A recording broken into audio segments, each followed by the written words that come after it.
નમસ્કાર મિત્રો, ફરી સ્વાગત છે મારા વિડીયોની અંદર. આજના વિડીયોની અંદર બે ફિલ્મો વિશે આપણે ચર્ચા કરવાના છીએ. પહેલી ફિલ્મનું નામ છે શક્તિ અને બીજું ફિલ્મનું નામ છે જય સોમનાથ, જે તાજેતરની અંદર જ કહેવાય ને કે એ પ્રમાણે બહુ બધું મટીરિયલ આપને સામે આવી રહ્યું છે. તો એના વિશે ખાસ કરીને હું ચર્ચા કરવાનો છું. તો વિડીયોને અંત સુધી જરૂર જોજો. વિડીયો પસંદ આવે ને તો લાઈક અને ચેનલને સબસ્ક્રાઈબ કરવાનું ભૂલતા નહીં. ખાસ કરીને ગુજરાતી ફિલ્મ શક્તિ વિશે માહિતી આપીએ તો એની અંદર એવું હતું કે જ્યારથી ટ્રેલર રિલીઝ થયું ત્યારથી વિવાદ થયો છે. મતલબ કહેવાય કે એની અંદર ગામનું નામ પણ યુઝ કરવામાં આવ્યું છે અને ખાસ કરીને એની અંદર પેપરના કટિંગ પણ યુઝ કરવામાં આવ્યા છે ને જે એવું કહેતા હતા કે રિયલ સ્ટોરી છે. પરંતુ હવે એવું સામે એના કહેવાય ને કે વિરોધ વ્યક્ત કર્યો છે, આક્રોશ વ્યક્ત કર્યો છે. ત્યાર પછી એની અંદર જે ગામનું નામ યુઝ કરવામાં આવ્યું હતું એ હટાવી દેવામાં આવ્યું છે, મતલબ મ્યુટ કરી દીધું છે. ને ખાસ કરીને એના જે ડિરેક્ટર છે ભાવિન ત્રિવેદીએ એને પણ સ્પષ્ટતા કરી છે કે આની અંદર તમારે કોઈ પણ ગામનું કહેવાય ને કે વાસ્તવિક ગામ અથવા કે વ્યક્તિ કે સમાજ સાથે સીધો સંબંધ નથી, એ રીતનું એમને કહેવાય ને કે સ્પષ્ટતા કરી છે. તો હવે એ ફિલ્મ છે 27 ફેબ્રુઆરીના દિવસે રિલીઝ થવાની છે ને ખાસ કરીને એની અંદર મેન કાસ્ટની વાત કરીએ તો મોના થીબા, ચેતન દહિયા અને ઘણા બધા બીજા કલાકારો છે જે જોવા મળવાના છે. ને ખાસ કરીને આની અંદર છે કાલ્પનિક સ્ટોરી આખી લેવામાં આવી છે, પણ એમની સમક્ષ કટિંગ આવ્યા હતા તો પછી કટિંગનો ને એવું બધું યુઝ કર્યો હતો. તો ગામનું નામ તો હટાવી દીધું છે, પણ ટ્રેલર મેં આજે ફરી જોયું તો તેની અંદર કહેવાય ને કે અવાજ મ્યુટ કરી દીધું છે ગામનું નામ.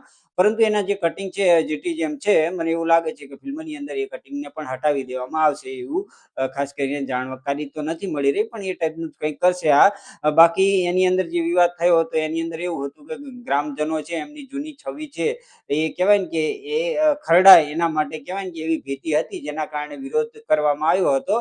અને ખાસ કરીને એ વિરોધ થયા પછી કલેક્ટર કચેરી સુધી એની રજૂઆત પણ કરી હતી. ત્યારથી કહેવાય કે ભાવિન ત્રિવેદીએ આ પગલું લીધું છે, ગામનું નામ હટાવી દીધું છે. અને ખાસ કરીને એ તમે ટ્રેલરની અંદર જોઈ શકો છો. તો એ રીતનો વિવાદ હતો. હવે બીજું એ છે કે ફિલ્મ આવી રહી છે જય સોમનાથ, જેનું એક પોસ્ટર રિલીઝ કરવામાં આવ્યું છે. ખાસ કરીને એની અંદર માહિતી એવી મળી રહી છે કે એના જે ફિલ્મ છે એ સોમનાથ મંદિર 1000 વર્ષ જૂની છે ને કહેવાય ને કે જે સ્ટોરી આની અંદર લાવવામાં આવશે. એ ફિલ્મનું નામ ખાસ કરીને જય સોમનાથ રાખવામાં આવ્યું છે. અને ખાસ કરીને એના જે પ્રોડ્યુસર છે એ સંજય લીલા ભણસારી છે, જેમની અન્ય પણ ઘણી બધી ફિલ્મો જોઈ છે આપણે. તો એ જે કહેવાય ને કે પ્રોડ્યુસ કરવાના છે, સાથે સાથે ડાયરેક્ટર અને રાઇટરની વાત કરું તો એની અંદર કેતન મહેતા કરીને છે એમનું આ ફિલ્મ ડાયરેક્ટ કરવાના છે. ભાષા હિન્દી થવાની છે, જે પેન ઇન્ડિયા મતલબ કે આખા ઇન્ડિયાની અંદર જોવાય એ રીતનું બનાવવાના છે ફિલ્મ.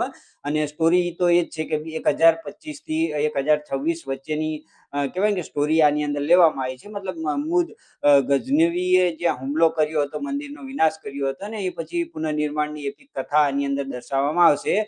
આની અંદર થીમ એ યુઝ કરવામાં આવી છે કે એક મંદિર તૂટી શકે છે પણ શ્રદ્ધા નહીં, એ ટાઈપનું કહેવાય ને કે એની એપિક થીમ છે એ જોવા મળવાની છે. ખાસ કરીને આ છે ફેબ્રુઆરી 2026માં ઓફિશિયલ એનાઉન્સમેન્ટ થયું છે. ખાસ કરીને આ ફિલ્મ છે વર્લ્ડ વાઇડ થિયેટરમાં રિલીઝ 2027ની અંદર કરવામાં આવશે એવું જાણકારી મળી રહી છે. કાસ્ટની વાત કરીએ તો કાસ્ટ હજુ સુધી જાહેર નથી થઈ, પણ એવું માહિતી મળી રહી છે કે આની અંદર પણ મોટા સ્ટારને લેવામાં આવશે. અને ખાસ કરીને આ 1000 વર્ષ જૂની સ્ટોરી છે, મતલબ કહેવાય ને કે ત્યાંની સ્ટોરી છે. 2026 અત્યારે ચાલે છે અને 1026ની આ સ્ટોરી છે, મતલબ 1000 વર્ષ તો આરામથી થઈ ગયા છે. અને એ પૂર્ણ થવાના નિમિત્તે આ ફિલ્મ બનાવવામાં આવી રહી છે. ભારતની શ્રદ્ધા અને સહનશીલતાની કહેવાય કે ગાથા આની અંદર દર્શાવવામાં આવશે. એની પહેલા પણ ઘણી બધી કહેવાય કે સોમનાથ ઉપર ફિલ્મો બની ચૂકી છે. ખાસ કરીને એક જૂની ફિલ્મ હતી સોમનાથ 1951માં આવી હતી, જેના ડાયરેક્ટર હતા રાજકુમાર બાગડા અને ભાષા ગુજરાતી હતી. ખાસ કરીને એની અંદર કલાકારો જયશ્રી, ઉમેશ શેઠ અને રતનકુમાર કરીને હતા. અને એની અંદર પણ સેમ સ્ટોરી આની આ જ જણાવવામાં આવી હતી. હવે જોઈએ છે કે આ ફિલ્મની અંદર કંઈક એવું નવું શું એડ કરે છે, કઈ રીતની ફિલ્મ થવા જશે.